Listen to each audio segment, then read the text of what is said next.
Të dashur qytetar e mbështetës që na ndiqni, sot unë dua të bëj një propozim të menduar mirë. E bëj këtë propozim jo për të bërë lëshim, sepse rregulli i demokracisë thotë që subjektet vendosin vetë, e për lëvizjen vetë vendosje as nuk vendos dhe as kur nuk ka për të vendosur ndonjë subjekt tjetër. Megjithatë, pas diskutimesh të zgjeruara e të thelluara në kryesinë e lëvizjes sonë, unë do të propozoj sekretar i lëvizjes vetëvendosje që jam, që mandatin e dytë për krijimin e qeverisë t'ja japim nën kryetarit, aktivistit, shokut e mikut ton të afërt e fort besueshëm Glauk Konjufca.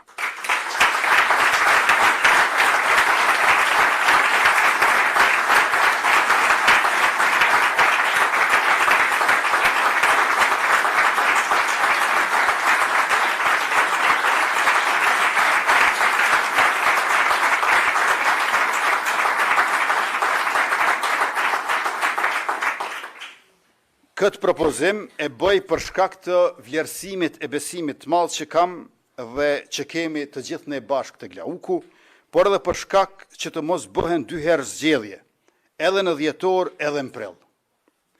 Le të vazhdojmë me kabinetin e njëjtë që kam propozuar, unë marr vendin e Glaukut e Glauku timin, siç edhe jemi dakorduar mbrëm në kryesi bashkë. Le të votohet më pas buxheti i shtetit e buxhetet komunale, le të votohet plani i rritjes së bashkimit evropian për fonde të vlefshme, le të bëhen disa punë të domosdoshme e pastaj shkojmë në zgjedhje.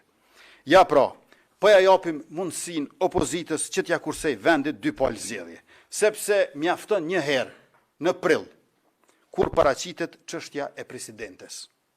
Ne do të shkojmë përpara me tentimin e dytë, me mandatarin e dytë, Glauk Konjufcën, me qeverinë e njëjtë, me dëshirën më të mirë për shtetin e për vendin, për popullin e për të gjithë qytetarët pa dallim.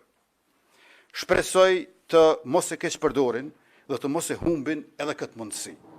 Ne si vetëvendosje jemi gati për zgjedhje sot. Jemi gati edhe në dhjetor, në muajin e ardhshëm.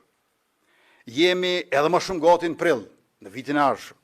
Por po e japim këtë mundësi si zgjidhje për këtë blokim të kotë, të shkaktuar nga kokëforcia e inati, nga kalkulimet e gabuara, blokim që po bëhet i dëmshëm, jo për lëvizjen vetëvendosje, po për Republikën e Kosovës.